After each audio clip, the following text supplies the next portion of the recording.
오늘 본문 19절을 보면은 서기관들과 대제사장들이 예수의 이 비유는 자기들을 가리켜 말씀하신 줄 알고 즉시 잡고자 하되 백성을 두려워하더라, 이렇게 나와 있습니다.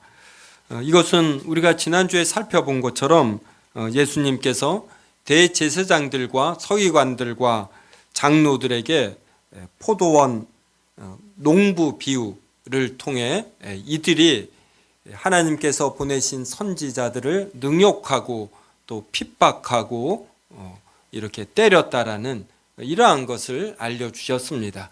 그리고 포도원 주인이 자신의 아들은 혹 이들이 존중할까 하여 보냈는데 이 사람들은 이가 상속자이니 이를 죽이고 우리가 재산을 차지하자라는 전혀 생각할 수 없는 이러한 내용과 논리, 이러한 것을 갖고 아들까지 죽였습니다.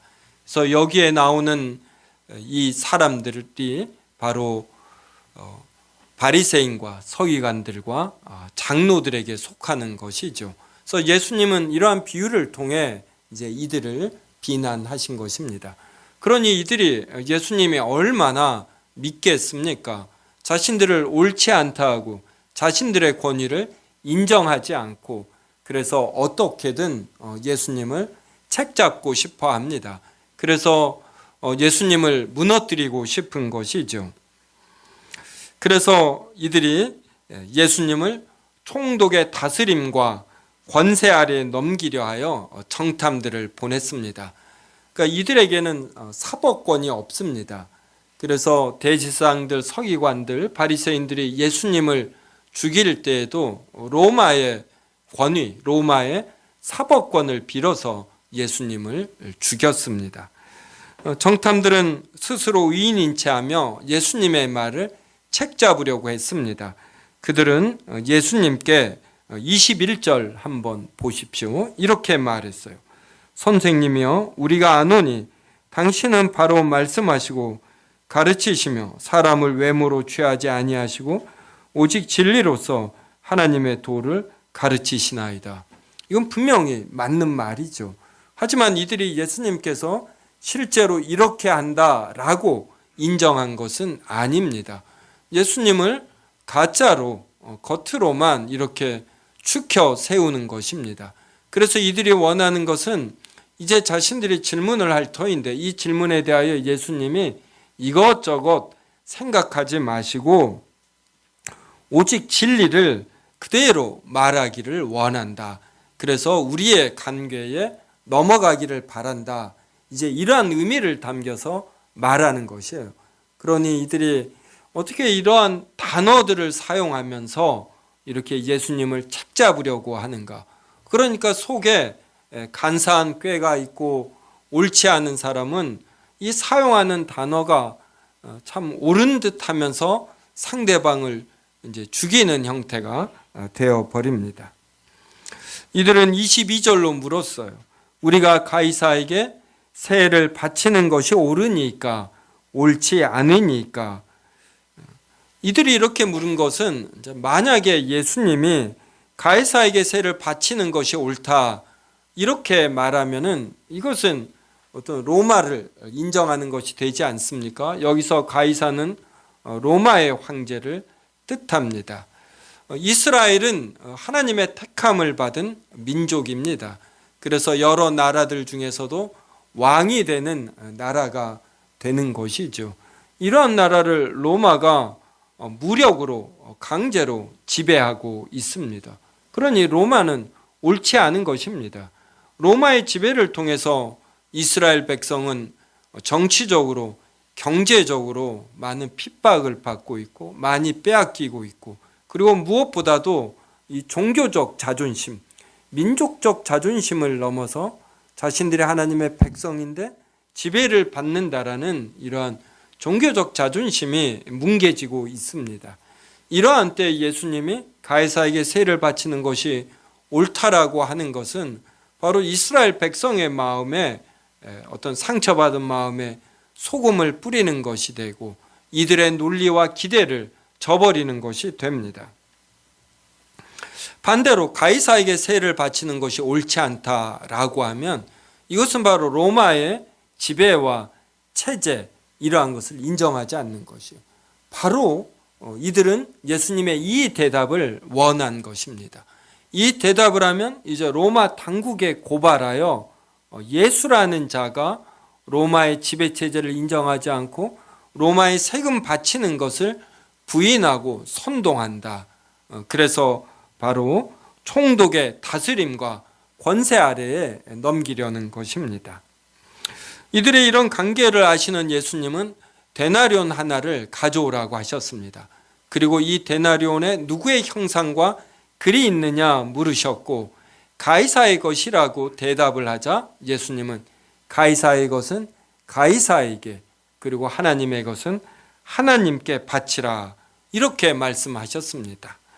이들은 백성 앞에서 예수님의 말을 책잡으려고 했으나 책잡을 수가 없었고 오히려 예수님의 대답을 놀랍게 여겨 침묵하였습니다. 이것은 예수님께서 이들의 대답을 어떤 지혜롭게 빠져나가는 이런 차원이 아닙니다. 우리나라 사람은 어떤 정치적 어떤 격변, 격동기 이러한 것을 거치면서 정치에 관심이 많습니다. 이러한 정치를 어떻게 바라보아야 하는지 또 이 땅 위에 있는 권세를 어떻게 바라보아야 하는지에 대한 이러한 진리의 답변이 됩니다. 오늘 우리는 예수님의 가이사의 것은 가이사에게 하나님의 것은 하나님께 바치라는 말씀을 통해서 이 땅 위의 권세를 우리가 어떻게 바라보아야 하는가에 대하여 아주 좋은 답을 얻을 수가 있습니다. 예수님 당시를 살펴봅시다. 예수님 당시는 로마가 이스라엘만이 아니라 로마 제국이라고 일컫는 것처럼 주변의 여러 나라들을 무력으로 지배했습니다. 이 얼마나 잘못된 행위입니까? 로마는 자국의 이익을 위해 점령지의 좋은 것들을 빼앗아가고 정치적 독립을 주지 아니하고 자신들이 파견한 정치인과 관리인을 통해 또 다스렸습니다. 지배를 받는 나라들은 자치권을 잃어버렸으니 그 자체로 기분이 나쁘죠. 우리가 일제 강제 점령기 때 일제를 통해서 얼마나 많은 좋은 것을 이제 얻을지라도 그냥 점령을 받는 자체가 싫은 것이죠. 또 우리나라의 언어를 사용하지 못하라는 거, 이것 자체만으로 싫은 것입니다. 그래서 미국도 독립전쟁을 할 때에 우리에게 자유를 달라, 그렇지 않으면 죽음을 달라, 구호가 이랬습니다. 이만큼 자유는 소중한 것 아닙니까? 또 자유를 잃으면서 여러 또 이익들까지 자신의 땅에 나는 좋은 것들까지 이렇게 빼앗기게 됩니다. 그러므로 유대인들은 독립을 바라지 않겠습니까? 유대인들이 메시아, 즉 그리스도를 바라고 기대할 때에는 메시아가 나타나서 로마의 지배체제 하에서 자신들에게 독립을 주기를 바란 것입니다. 그러므로 예수님이 등장하셨을 때 기존의 서기관들과 다른 차원의 말씀을 전하고 그리고 이적을 행하고 그리고 병든 자를 고쳐주시는 등 놀라운 일을 행하셨습니다. 그때 이들이 예수님께 바란 것은 당연히 이스라엘의 독립이었습니다. 그리고 빌라도가 예수님을 취조할 때 예수님은 이렇게 답변하셨어요. 빌라도에게 마치 무슨 큰 권한이라도 여기면서 빌라도가 취조할 때 예수님께서는 내 나라는 이 세상에 속한 것이 아니니라.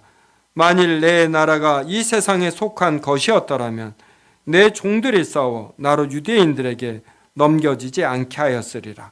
이제 내 나라는 여기에 속한 것이 아니니라. 이렇게 말씀하시며 어떤 빌라도의 판정에 따라 유대인들에게 넘겨지고 결국 로마인들에게 넘겨져 목숨을 잃으셨어요.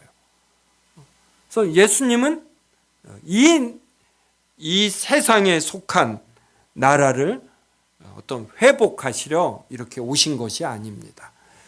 예수님 당시에 예수님이 로마의 지배에서 이스라엘을 해방시켰다고 합시다. 그러면 예수님이 죽으신 이후에 그 외에도 숱한 전쟁이 있지 않습니까? 지금도 이러한 21세기 문명 시대에서도 러시아가 우크라이나를 침략하고 있고 석 달 가깝게 치열한 전쟁이 벌어지고 있습니다. 이러한 문제들은 어떻게 해결이 되어야 합니까? 그래서 예수님은 예수님 당시에 있었던 여러 문제들, 이러한 일에도 관심이 있으셨고 또 일부를 해결하셨습니다. 하지만 이것만을 위해서 오셨으면 예수님 이후에 발생하는 문제들은 예수님과 상관이 없고 우리 사람이 스스로 해결해야지 되는 이러한 문제가 발생합니다. 그래서 예수님은 이 공생애 동안에 이스라엘이 로마의 지배에서 독립하여야 한다, 벗어나야지 된다, 이러한 식의 정치적 발언이나 정치적 행동, 이러한 것을 하시지 않았습니다. 그리고 하나님의 율법을 다 지키셨고 사람들의 죄를 대신 짊어지고 십자가에 죽으셨어요. 이렇게 해야만 획득되는 나라가 있는데 이 나라는 영원한 나라이고 그리고 그곳에는 애통하는 것이나 곡하는 것이나 죽는 것, 이러한 문제가 없습니다. 제가 초등학교 때만 해도 이런 말 자주 들었어요. 일정시대가 좋았다. 참 듣기 싫은 말이었어요. 이 말은 일정시대가 일제강제 점령기를 의미합니다. 그때에 좋았던 면이 있었다, 이런 의미겠지요. 어떤 우리나라의 독립 자체를 거부하거나 그것이 아니라 그 시절에 강한 통치력에서 오는 어떤 안정됨이나 질서가 있었다, 이 정도의 의미일 것입니다. 성도 여러분, 우리나라가 일제강제 점령에서 해방이 되면서 이 대한민국에 문제가 없을까요? 문제는 여전히 있습니다.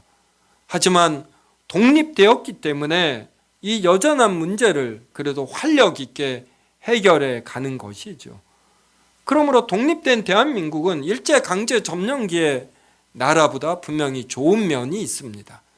그러면서도 동시에 사람들이 모여 사는 곳이면 있기 마련인 문제들은 여전히 있는 것이에요. 그리고 우리가 절대로 부인할 수 없는 것이 늙음과 병듦과 죽음이라는 문제, 이것은 해결되지 않는 것입니다. 대한민국에도 똑같이 있는 것이고 이혼은 발생하는 것이고 사람들 간의 시기의 문제, 이러한 것도 해결되지 않는 것이에요. 그래서 예수님 당시의 문제만을 해결하시러 오신 것이 아니라 과거와 현재와 미래에 걸친 모든 문제를 해결하시러 오신 것이에요. 그래서 가이사의 것은 가이사에게 주어라. 하지만 하나님의 것은 하나님께 바치라. 이렇게 말씀하십니다. 가이사의 것 중 하나님의 것이 아닌 것이 있을까요? 있나요, 없나요? 없습니다. 가이사의 것은 모두 다 하나님의 것이에요. 그래서 가이사의 것은 가이사에게, 하나님의 것은 하나님께 바치라고 할 때 이 방점, 강조점, 핵심은 후자에 있어요. 하나님의 것은 하나님께 바치라. 가이사의 것을 가이사에게 바친다라는 것은 하나님이 설정하신 체제, 섭리를 인정한다, 이러한 의미입니다. 우리는 왜 로마가 그 당시 강대국이 되어 이스라엘을 지배하는지, 그리고 왜 일본 제국주의가 그 당시 우리나라를 강제 점령했는지, 그렇게 하도록 하나님께서 왜 허락하셨는지, 이 이유를 다 알지 못합니다. 이러한 면에서 우리는 피조물로서 하나님이 섭리하시는 이러한 체제를 인정하고 받아들이는 것이에요. 이것을 인정하고 받아들이는 면에서 가이사의 것은 가이사에게 주는 것입니다. 하지만 그 순간에도 모든 것은 하나님의 것인 줄 알고 하나님께 바치는 것이에요. 이 말은 하나님의 말씀과 공의와 사랑대로 우리는 살아야지 된다, 이러한 뜻입니다. 요셉을 보십시오. 요셉은 애굽의 총리가 되었습니다. 애굽을 위하여, 그리고 애굽의 왕 바로를 위하여 그가 지혜를 발휘하여 흉년의 때에 모든 곡식을, 풍년 때 곡식을 쌓아도 흉년을 잘 넘겼고, 그 이후에도 총리로서 정치를 잘했습니다. 하지만 그는 죽을 때의 유언이 무엇이었습니까? 자신의 해골을 메고 올라가라.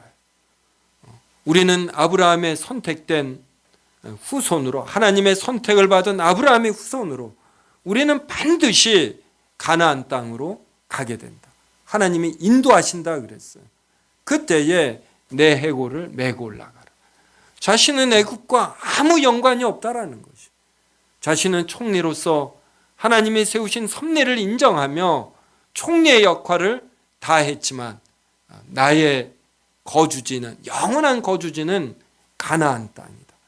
가나안 땅이라는 건 하나님의 영원한 나라를 바라본다, 이러한 의미입니다. 다니엘도 보십시오. 바벨론의 포로로 잡혀가 그곳의 관리로서 다니엘은 해야 할 바를 다 했습니다. 하지만 왕이 하나님을 섬기지 말라는 법을 만들었을 때 그는 하나님의 것은 하나님께 바치기 위해서 하루에 3번 자신의 관례를 따라 하나님께 예배하였습니다. 그래서 사자굴에 던져졌지요. 그것을 그가 무서워하지 아니했습니다. 그래서 가이사의 것은 가이사에게 바치며 그의 기준은, 방점은 하나님의 것은 하나님께 바치는 것에 있으므로 하나님께 예배하는 것을 그가 멈추지 않았습니다. 성도 여러분, 윤석열 대통령께서 화요일에 취임하셨나요? 네. 월요일인가요? 화요일인가요? 네. 그때 윤석열 대통령이 취임하셔서 기쁘셔요? 네. 아니면 불편한가요? 네. 제가 아는 아무래도 연세 드신 분은 기뻐하는 비율이 아무래도 높습니다. 그런데 40대, 50대 중에 3월 9일 선거 결과 이후로 세상을 사는 재미가 없어졌고 뉴스와 TV 이러한 것을 안 본다, 이런 분들이 있어요. 근데 이런 똑같은 현상이 5년 전에도 있었습니다. 문재인 전 대통령이 투표에 당선된 날, 그때부터 TV에 문재인 대통령만 나오면 채널을 돌린다, 이런 분들이 제 주변에도, 저희 가족 중에도 꽤 있었습니다. 이러한 일을 우리 그리스도인은 어떻게 바라보아야 할까요? 가이사의 것은 가이사에게 바치는 것이에요. 우리는 윤석열 대통령을 우리의 대통령으로 전적으로 인정하고 그분이 정치를 잘해가도록 기도해야지 되고 그분의 권위에 기본적으로 순종해야지 됩니다. 이것은 똑같이 그대로 문재인 전 대통령이 취임된 그때서부터도 우리에게 그대로 적용이 돼요. 이것을 거부하는 것은 하나님보다 본인이 더 지혜롭다, 이렇게 여기는 것이에요. 문재인 전 대통령이나 윤석열 현 대통령이 옳아서가 아니라 그들이 당선되었기 때문에, 하나님께서 이렇게 나라를 이끌어 가시기 때문에 우리는 하나님의 권위와 하나님의 섭리를 인정해서 당선된 대통령을 우리의 대통령으로 인정하고 기도하는 것입니다. 이것을 거부하는 것은 자신이 더 이 세상을 잘 다스릴 수 있다라고 여기는 정말 큰 교만인 것이에요. 사람은 절대로 하나님보다 더 지혜로울 수가 없습니다. 우리는 이 대한민국밖에 보지 못해요. 하나님은 전 세계를 보십니다. 이러한 때에 이유는 잘 모르지만 이 대한민국에 윤석열 씨가 대통령이 되는 것이 하나님의 뜻에 부합한 것이에요.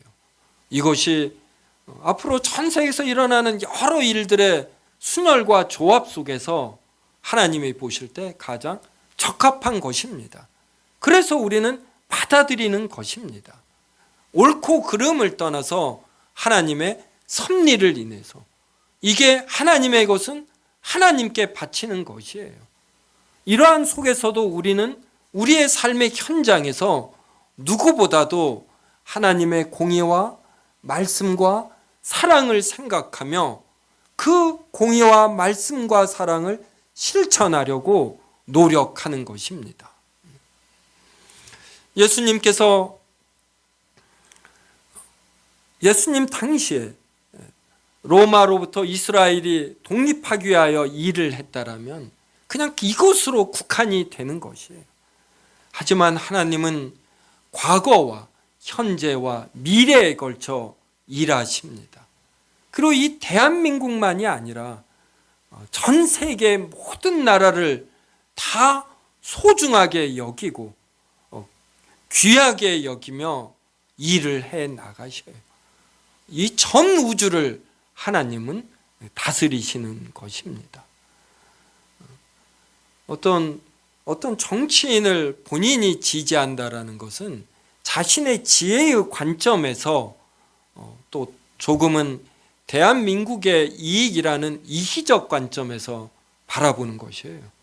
하나님에게는 대한민국도 소중하고 우리가 불편해하는 일본도 얼마나 소중한지 모르고 아마 모르긴 몰라도 우리보다 인구가 10배가 넘는 중국은 하나님이 더 관심을 두고 사랑하실지도 모르는 것입니다.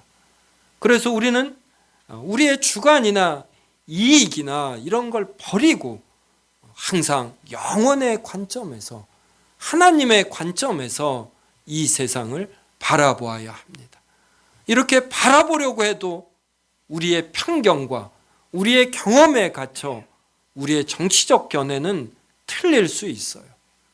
그래서 자신의 정치적 견해를 갖되 하나님께서 섭리로서 이미 결정하신 것, 이것에 대해서까지 화를 내거나 불편해하거나 이것은 하나님보다 본인이 더 지혜로우려고 하는 것이.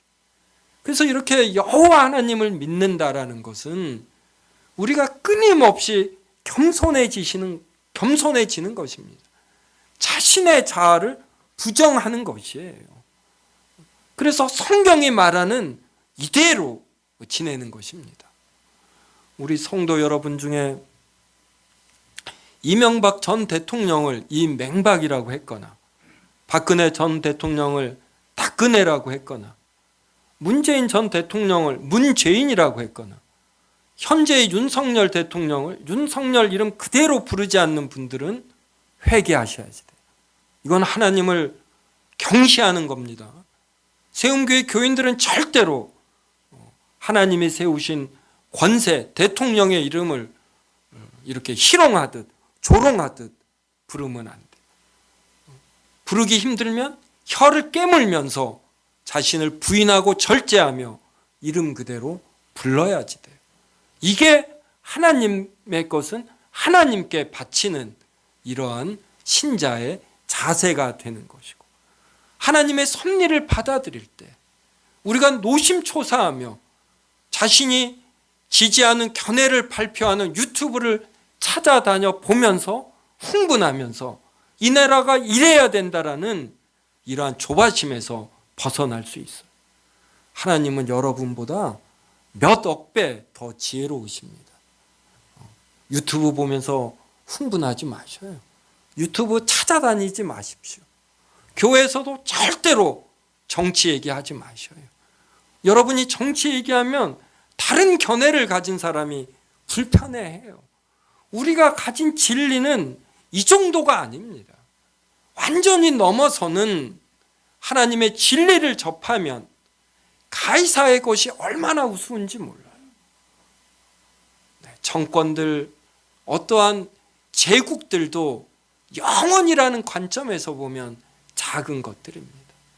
성경에 관심을 둘수록 어떤 정치인이나 정당의 이들의 주장이나 견해가 얼마나 작은지 모르고, 그리고 우리가 지금 당면하고 있는 이 시간들이 얼마나 잘 흘러가는지 몰라요.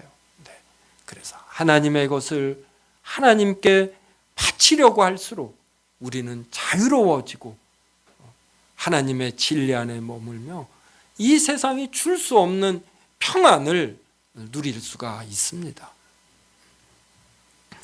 성경 말씀 로마서 13장 1절부터 7절을 봅시다. 로마서 13장 1절부터 7절 한 절씩 읽겠습니다. 각 사람은 위에 있는 권세들에게 복종하라.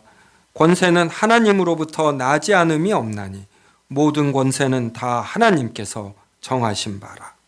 그러므로 권세를 거스르는 자는 하나님의 명령을 거스르니 거스르는 자는 심판을 받으리라.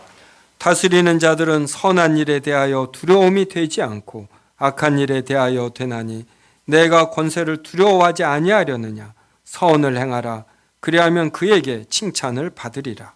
그는 하나님의 사역자가 되어 이들의 선을 베푸는 자니라. 그러나 내가 악을 행한 것은 두려워하라. 그가 본인이 칼을 가지지 아니하였으니 곧 하나님의 사역자가 되어 악을 행하는 자에게 진노하시는 자라 복종하는 자니라. 그러므로 복종하지 아니할 수 없으니 진노 때문에 할 것이 아니라 양심을 따라 할 것이라. 너희가 조세를 바치는 것도 이런 말미암이라. 그들이 하나님의 일꾼이 되어 바로 이 일에 항상 있습니다. 같이 읽습니다. 모든 자에게 줄 것을 주되 조세를 받을 자에게 조세를 바치고 관세를 받을 자에게 관세를 바치고 두려워할 자를 두려워하며 존경할 자를 존경하라. 1절에 각 사람은 위에 있는 권세들에게 복종하라. 권세는 하나님으로부터 나지 않음이 없나니 모든 권세는 다 하나님께서 정하신 바라. 분명히 나와 있어요. 그래서 우리는 문재인 정권 하에서도 문재인 대통령을 존중해야 하는 것이고, 윤석열 정권 하에서도 윤석열 대통령을 우리의 대통령으로 전적으로 인정하고, 그분이 정치를 잘하면 얼마나 좋습니까? 5년은 그분에게 맡겨진 것이에요. 그분이 정치를 잘 하도록, 그분이 무슨 말을 하면 기본적으로 인정하려고 해야지 돼요. 윤석열 대통령을 지지한 분은 지금 윤석열 대통령이 무슨 말을 하면 야당에서 얼마나 비판합니까? 지지 않는 사람들이 이상하게 이분들 관점에서 볼 때 말 꼬투리를 잡는 것 같습니다. 이것은 문재인 정권 하에서도 마찬가지였어요. 우리나라가 5년마다 정권을 주고받으면서 역지사지의 마음을 갖추고 권위가 무엇인지, 여러분, 조상은 못나도 조상입니다. 부모가 못났다고 부인할 겁니까? 그 권위에 인정하지 않습니까? 인정하는 것이에요. 하나님께서 세우셨거든요. 부모가 부족하고 여러 잘못을 하고 그래도 인정하고 따르고 그의 약점이 잘 드러나지 않도록 하는 것, 이게 바로 부모를 공경하라는 말에 포함된 것입니다. 2절에 보십시오. 그러므로 권세를 거스르는 자는 하나님의 명을 거스름이니 거스르는 자들은 심판을 자취하리라. 사도 바울이 하나님의 영감을 받아 이 로마서를 기록했는데, 그때 이스라엘이 로마의 지배를 받아요. 그래서 바울이 가이사의 권위, 로마 관리들의 권위를 그대로 인정했습니다. 그래서 저는 주민센터에 가서 직원을 대할 때도 그 권위를 인정합니다.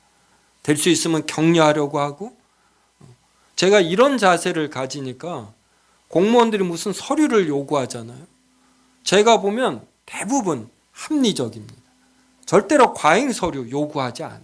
제가 볼 때는 과잉 서류를 요구하는 건 무슨 안전사고가 나면 언론이 엄청 떠들어댑니다.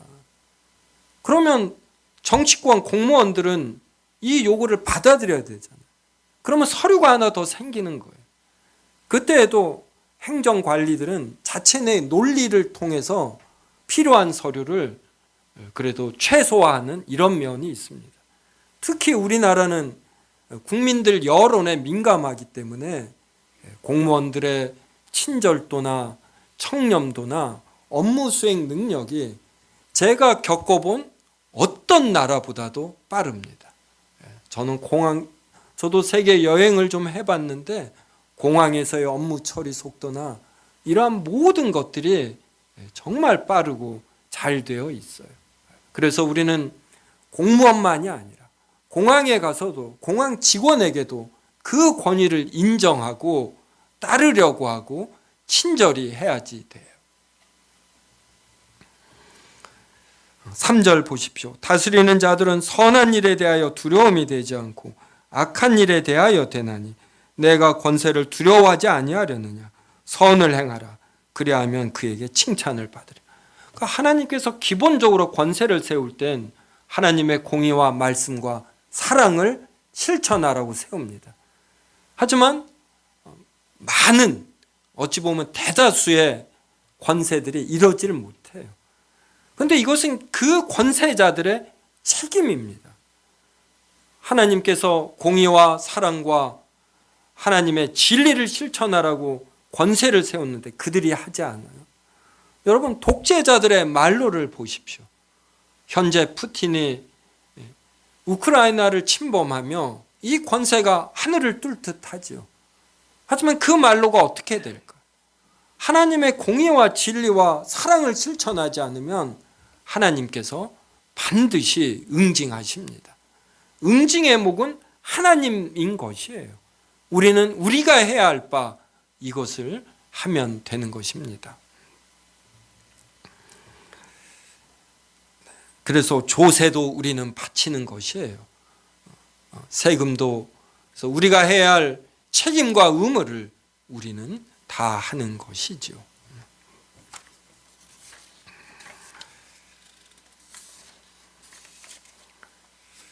세례 요한도 한번 보십시오. 하나님의 보내신 선지자 중에 가장 큰 선지자, 예수님과 동시대를 살았던 세례 요한도 세례를 받으려 오는 무리들에게 세례를 주면서 세리에겐 이렇게 말했어요. 정한 세금 위에는 거두지 말라. 로마를 위해서 세리가 되지 말라. 이렇게 말하지 않았어요. 세리라는 직업이 필요로 한 것입니다. 그때 정한 세금 위에는 거두지 않는 것. 이것이 세리가 해야 할 바예요. 그 다음에 군인들이 왔습니다. 군인직을 그만두어라. 로마를 위하여 일하지 말라. 이렇게 말하지 않았어요.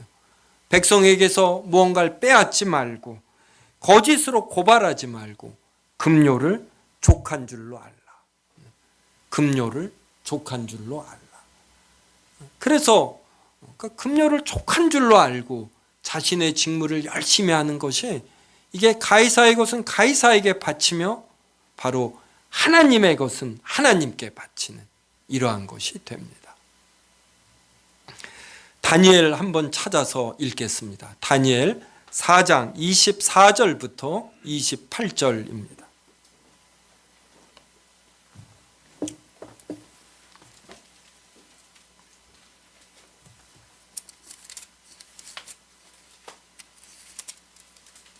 다니엘 4장 24절부터 28절, 저랑 한 절씩 읽겠습니다. 왕이여, 그 해석은 이러하니이다. 곧 지극히 높으신 이가 명령하신 것이 내 주 왕에게 미칠 것이라.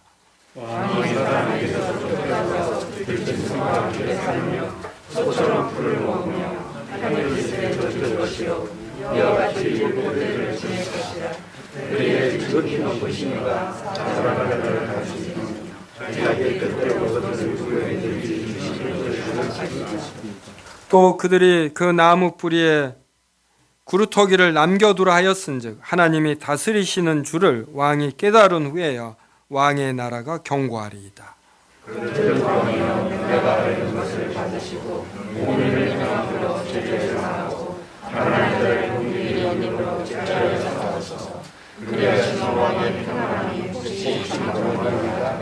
같이 읽습니다.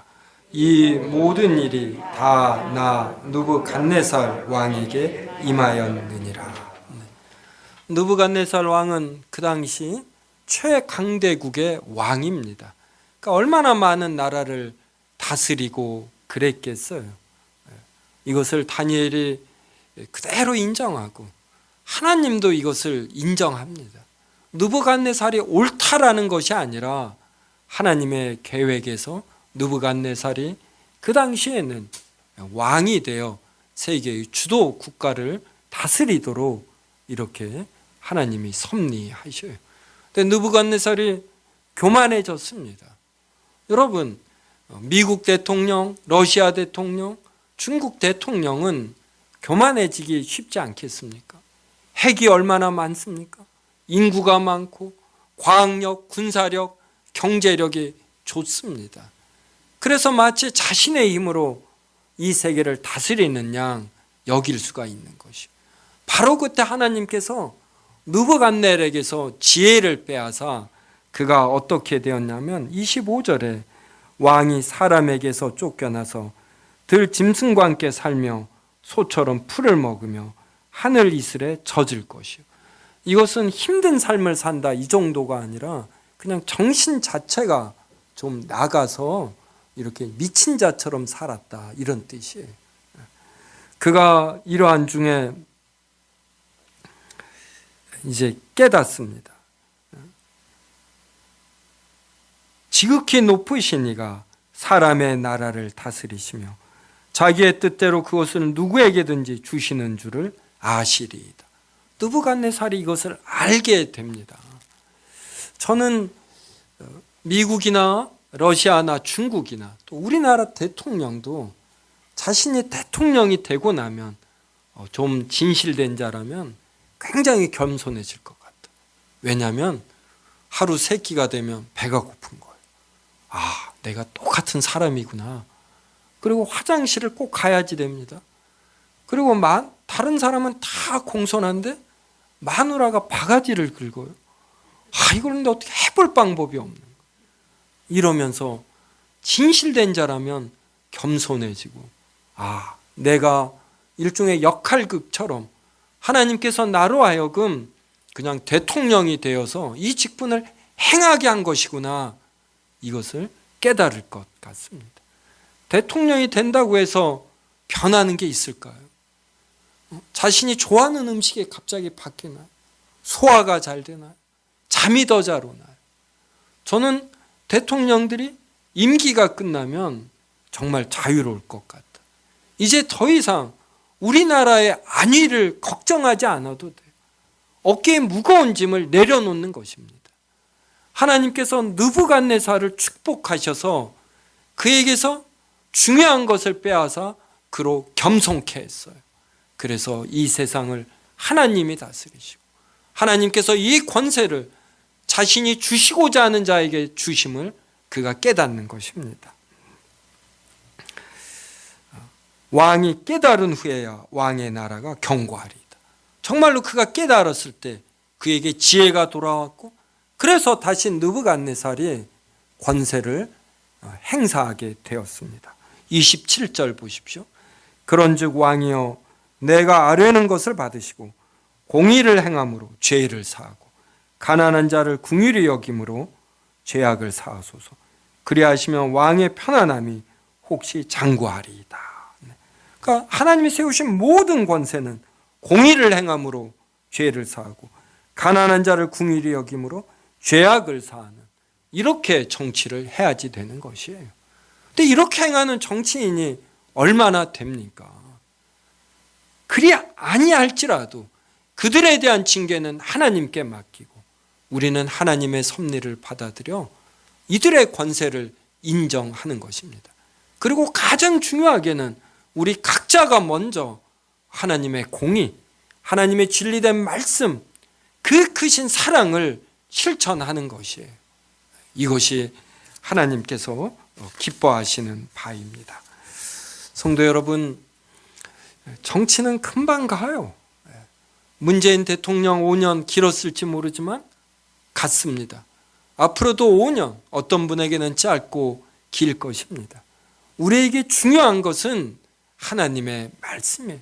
하나님의 존재와 하나님의 통치, 이것을 우리가 관심을 두면 들수록 하나님은 지금 현재 대한민국이 아니라 과거와 현재와 미래에 걸쳐서, 즉 영원히 이 전 세계를, 전 우주를 다스리시는 분이시구나.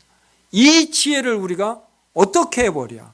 하나님의 섭리를 인정하고 하나님의 것은 하나님께 바치기 위해 나는 더욱 노력해야지 되겠구나.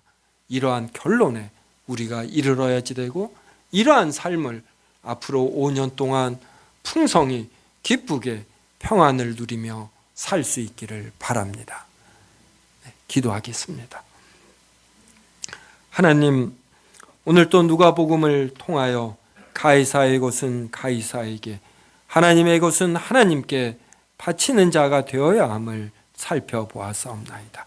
예수님은 가이사에게 세금을 납부하였고, 그리하며 하나님의 것을 하나님께 바치기 위하여 모든 율법을 지키셨고, 여러 사람들을 긍휼히 여기셨고, 사람들의 죄를 대신 짊어지고 죽었사옵나이다. 하나님, 우리도 예수 그리스도처럼 하나님의 것에 관심을 두고 하나님의 것을 하나님께 바치기 위하여 우리를 쳐서 더욱 복종케 하옵시고, 우리를 부인하게 하여 주시옵고, 이웃을 더 크게 사랑하는 자 되게 하여 주시옵소서. 예수님의 이름으로 기도드리옵나이다. 아멘.